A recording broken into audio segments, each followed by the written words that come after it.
This episode of 6'5 Guys is brought to you by Defiance Machine, defying tradition with innovation. R-Bros Rifles, precision on another level. JC Steel Targets, the industry leader in quality AR-500 steel targets.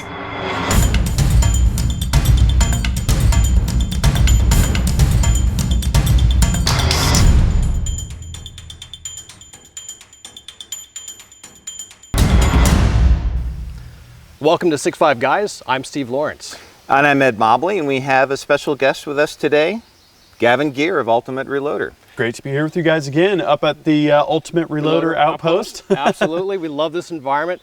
Now, for you guys that may not be familiar with Ultimate Reloader, it's another YouTube channel. Gavin, do you want to take a minute and tell us a little bit about that? Sure. You know, I was upgrading for my first progressive press. I had a bunch of real, in-depth buyer research I was doing. I obsess, of course. I'm going to the ends of the earth to figure out which system to buy.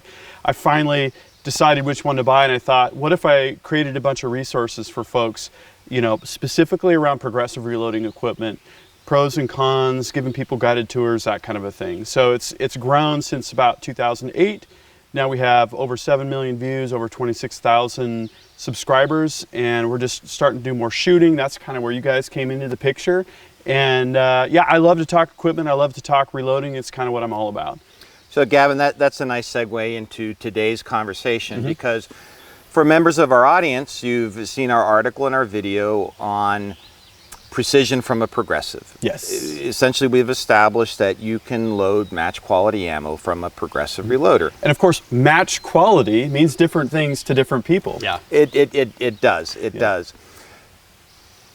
So we did it around the 550 because that's what we had, and Steve's got a lock and load, but there's other stuff out there. Sure. And so we wanted to get together with you so that you could share with our audience what are some of the other options out there. What are some of the things they should be looking for as they consider a progressive reloader. Yeah, and let's talk about brands. Okay. Right. So there's a lot of different brands out there. Each brand offers a or several models of presses. Yep. And maybe you can just kind of give us a brief walkthrough of each one. Yeah, and my philosophy is there's no perfect machine, right? No one company can patent all of the really good ideas and widgets, that sort of a thing. So really it's about knowing what your needs are. And back to the match quality thing, my thinking is, unless you're on a dual bag system and you're really doing hardcore bench rest, I think progressive is a great option, right? And it all depends on getting the right result, right? The right concentricity, the right powder charge, the right bullet seating, all of that, right? So, well, even though we know progressives or auto progressives are great for precision ammo, folks may actually want to use it for other purposes. Oh yeah, and that's the great thing about a general purpose progressive is you can use it for your pistol ammo, for your rifle ammo, all that. So getting back to your question, brands, right? We'll start with Lee. So Lee has a die-hard following in certain categories, but in the progressive press category, they're really kind of aimed more at the value-minded pistol reloader, right? You've got the Pro 1000, that's the press I started with, and the reason I upgraded really was because it's a 3-station. So it's not really for rifle ammo. Jumping up to the Loadmaster, now you've got a 5-station. Technically it's a 5-station. It's really a 4-station because of the fact that you need to have basically a sizing die in station number 2 to get the right priming, alignment, etc., etc., etc. But a lot of guys use them for things like 223. And actually, I've had really good luck with 223 and 556 on the Loadmaster. I think it's a good press for that. It has some really novel features, but it's not really aimed at the sort of precision-minded reloader, right? Gotcha. So let's move on to the accepted industry standard, right, which is Dillon. I like to call Dillon tried and true, right? Their designs, you've got the Square Deal B, not a rifle press. You've got the RL 550B, you've got the XL 650, and you've got the Super 1050, right? So the latter three are really the three that are aimed at rifle reloading.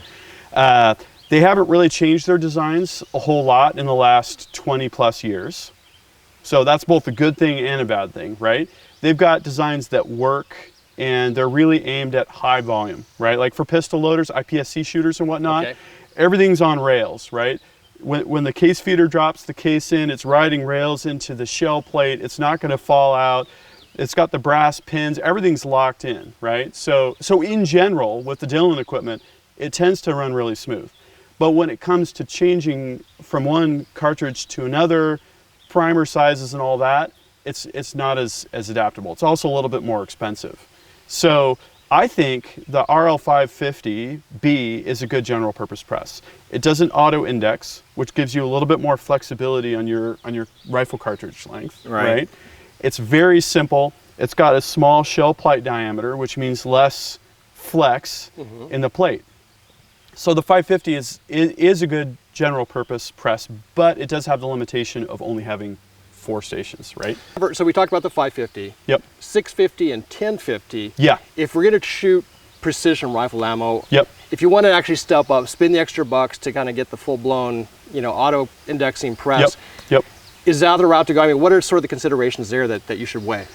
So the XL650, I think, is a great press. I think the sweet spot is 223 and 556 because you've got the case feeder, you've got auto indexing. You can use it's 5 stations, so you can really throw a bullet feeder into the mix if you really want to, that kind of a thing. The case feeder works really well. I think across the board, the powder measure is not my favorite. The sliding bar to change from small bar to large bar, and then also metering. I haven't found it to meter as precisely, right? So XL650 is very smooth. There are some cases of primer tube explosions because the primers are stacked very closely together on this sort of telephone dial, right? So you got to be kind of sure of what you're doing. Some people would suggest wearing eye and ear protection with that press, but the priming system works well. It works really well, but it's not on demand. So it'll keep kicking out primers if you're cycling the press, setting up, that kind of thing. Their powder check system is really good. The beeper one. It works really well, and it doesn't stop the press, it just makes a sound, which I think is kind of a nice, compromise on that. So XL650, the Dillon model is a little bit like the Apple model, right? Apple wants you to buy a new iPad for each member of the family. There's no sign-ons or whatever. The Dillon model is buy a dedicated tool head, buy dedicated powder measures, and just have them ready to drop in. That's how I've seen competitive shooters use them. And then, if you have small primers and large primers, changeover is kind of a big deal. So they want you to buy 2 of them, one for large and one for small. And actually, if you have the money, it's not a bad way to go. Okay. But when we talk about the Hornady, we'll talk about die float, and so that's another thing. Do you want to go to talk about the red brand? Well, let's touch on the 1050. Okay. So I don't have a 1050. Jim Finlay, my buddy, he's got one. It's basically the only progressive press in common use today on the market that's kind of a commercial model, right? Their warranty has different, conditions, and it's really set up, it's 7 stations. Everything's, again, the Dillon model, riding on rails, totally locked in. My key complaint with it is it primes at the top of the stroke, so you have no feel on your priming. Gotcha. Right? Yeah, and it's very expensive. The priming on the downstroke just gives you, like on the 550. Yep. And your comment, though, around the difficulty of changing from small to large or vice versa, does that really apply to the 550? Because on the 550, at least personally, I haven't found it to be that difficult. I think it's better. On the 550. Yeah, certainly. Yeah, certainly. With the sliding bar, it's Right. more akin to like the Hornady model or the RCBS Pro Chucker model, in terms of the priming system. The tool heads slide out nice and easy. There's all sorts of aftermarket stuff. That's the other thing around Dillon, right? The bearings and, Dan from Inline Fabrication, he makes accessories for everything, but some of the Dillon guys, they'll do the powder measure knobs, and they'll do the die lock ring, little die LED light to go underneath your tool head. And so that's the good thing about Tried and True, right? Is that it's a lot of aftermarket support. Yeah, it's been there. It's been kind of the same thing for 20 years, so that's good. The downside is, and on the 1050, by the way, I think it's really for like 9mm, 45 ACP, 223, and 556. So you're cranking out thousands of rounds. Yeah, and you want to maybe have the trimming station in there. It's got the swager. It's the only progressive press I know of that has the swaging built in. So if you're loading 223, that's very nice. It'll just ream out that. If it doesn't ream it, it swages it out, and then you can put a trim station in there. You got 7 stations.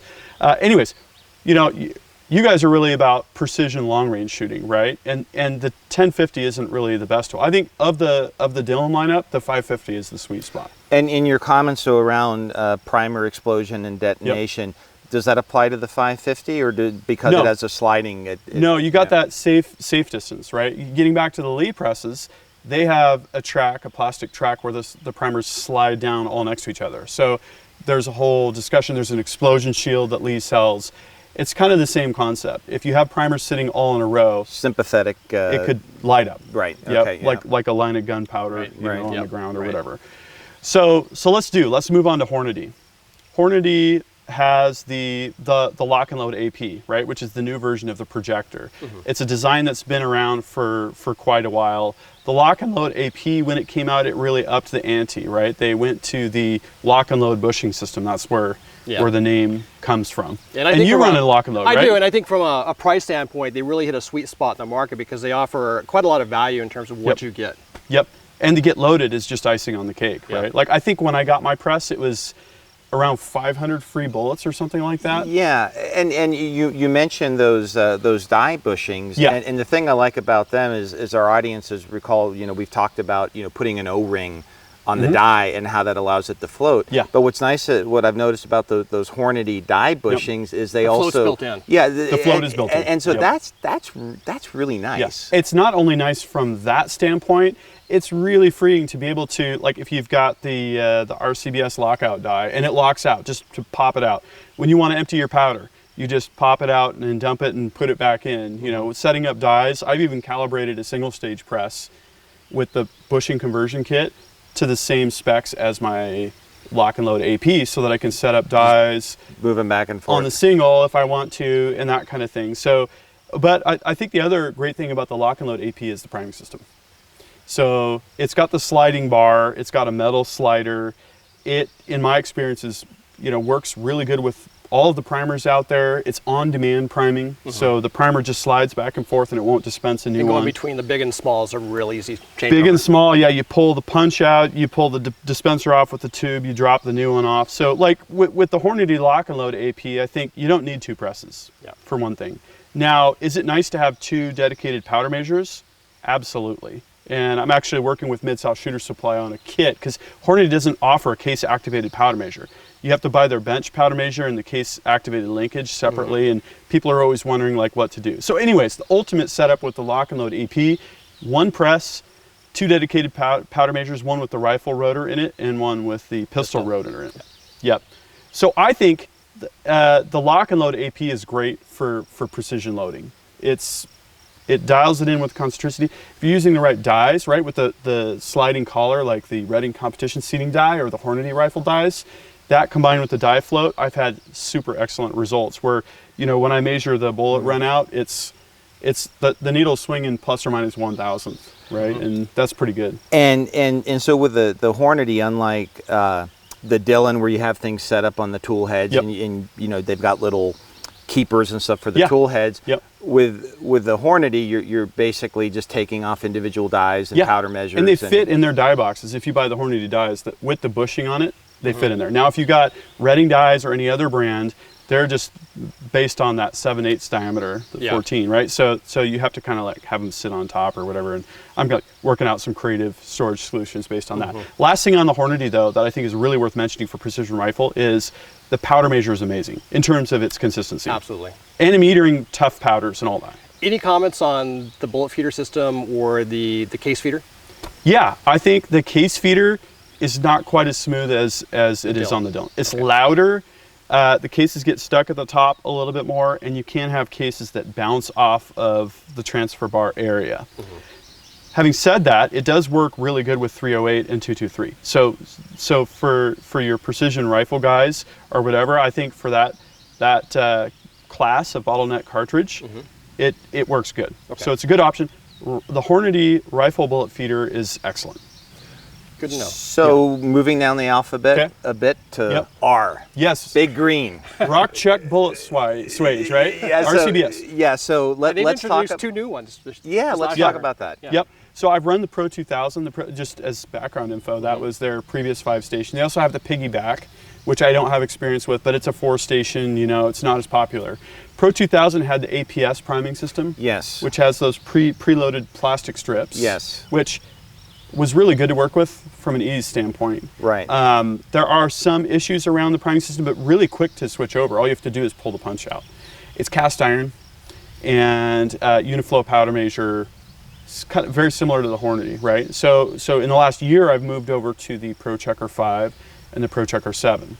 And they offer a powder measure, again, rotating drums, similar to the previous Uniflow, similar to the Hornady lock and load, but it uses dual inserts. So it uses one rifle diameter drum, and then their pistol metering inserts just have a sleeve on it. So they have an inner orifice. Okay. And so you don't need 2 powder measures. Right. Is the great thing about that press. They have had some challenges with the priming system. I'm actually working with them very closely on testing solutions for that. It's got a plastic transfer bar and a plastic cam. So there's been a lot of talk about that. I had a few issues when I got one of the first production units, and I did some machining and adjusting of the depth of the primer drop tube and some various other things. Mine are running really good now. So stay posted on Ultimate Reloader because I'm going to have more info on that. And what seems nice about the APS is if you just want to load a few, you can just remove that strip with the remaining primers versus emptying a tube or counting the exact number of primers. But on that note, they have abandoned the APS on the Progressives. Pro Checker 5 and Pro Checker 7 use the transfer bar. So what's the story behind that? I mean, it seemed to me to be something that would be very convenient. Well, here's the problem. There's a couple problems. One is cost and complexity for the manufacturer of the press. The other is your primers, right? The key value prop of APS is you can buy them off the shelf. Right. And you throw them in the press. You don't even have to monkey with them. Every 25, you're throwing in a new strip. It's really easy. Right. But if you are using other primers, and of course being precision loaders, you're using different primers and experimenting all the time. You got to load them yourself. Yeah, because they have a little kit, right? That allows you to charge. And it works okay, but like by the time you do that, you might as well be using a pickup tube. And using a conventional system. What about kind of other accessories in that family of progressive presses, like the case feeder, bullet feeder? I mean, what options are there? That's a really good point as we segue off of our CBS Pro Checker, is they don't have a case feeder yet.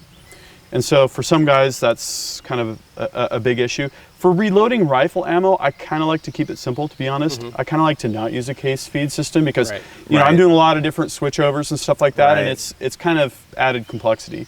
But stay tuned on that because our CBS is working on a Pro Checker system. Now, the other thing to note is the Pro Checker 5 and Pro Checker 7 are really the same DNA. They have the same press frame, and you can actually convert a Pro Checker 5 to a Pro Checker 7 via a kit. So keep that in mind as well. So you're not locked in. And 7 stations, I'll have to admit, once you start using 7 stations, it's pretty nice. You'll find a use for all those. You will find a use. You will find a use for it. Powder checkers, I like the Reading Instant Indicator with the dial for trim length, or we were just talking about shoulder bump, having it measure shoulder bump on the fly. Now, on a Progressive, I don't know how accurate that measurement would be, but it'd be kind of interesting to try. Yeah. So that's the story on our CBS. So accessories, it really depends on what you're trying to do. You've got everything from the 550 BL, which is their basic loader. It's actually a pretty good way to go since the powder measure isn't my favorite. Throw an auto drum on there, throw a Uniflow on there, or a lock and load powder measure. Now or even use a powder die if you want to measure from a Prometheus or RCBS Charge you got the funnel, just drop it in. I don't usually have that much patience when I'm loading, but again, I'm not competing like you guys are. So, well, for the folks that want to kind of get into the game, if we're talking about kind of different price points, any guidance or suggestions in terms of kind of must-have things that you would really urge folks to consider? Yeah, I think real hard about whether or not you need auto-indexing. I think of it as an important safety feature. We didn't mention, but on the lock and load, AP has a unique half index on the way up, half index on the way down, which is a little bit better for powder doesn't spillage. Jostle the powder, Yeah, that kind of thing. So, you're buying into a system. That was kind of what caused me the lament, on the buying research up on the upfront side when I started Ultimate Reloader was all of the caliber changeover stuff, all the bits and pieces, you're kind of buying into a system. So, you can always have multiple presses. I'm the outlier there, kind of have all of them or whatever. But think about versatility. Think about your goals on the range. Think about your workflow that you want, in the reloading room. And I can't come out with a blanket endorsement on any of the presses. And in fact, I'm going to be working on a reloading press buyer's guide, a video walkthrough of all the presses, competitive analysis on things like total cost of ownership, because it's hard to compare apples to oranges when your Loadmaster doesn't come with rifle charging stuff necessarily, but the lock and load does. The different presses at different price points, different features. So again, sometimes it's hard to separate what you need from what you want, but quality matters, and it's an investment. You can always get your money back out of your reloading equipment. And we're seeing a lot of reloading focused specialty stores popping up. Like in our area, we've got Three Forks Reloading, where literally they've got all these presses, and you can fiddle around with it. And because you mentioned some folks are pretty passionate about having auto indexing, and others feel, I would put myself in this camp, I prefer the manual indexing. And it's a very individual choice. And it's also wired into how you operate a press. That's the important thing. Right. You can double charge with pistol really easily without auto indexing. So, use a powder check system if you're doing something like that. But again, for the rifle crowd, you're filling that case up way beyond the halfway point. Yeah. So a double charge isn't usually an issue. It's going to be obvious. It's going to be a squib load. It's going to be the problem. So right. That's a thought. So Gavin, is there anything else in the progressive market that do you see Redding getting into that, or any of the big or any of the other notable manufacturers? No, I haven't heard anything from Redding and Lyman.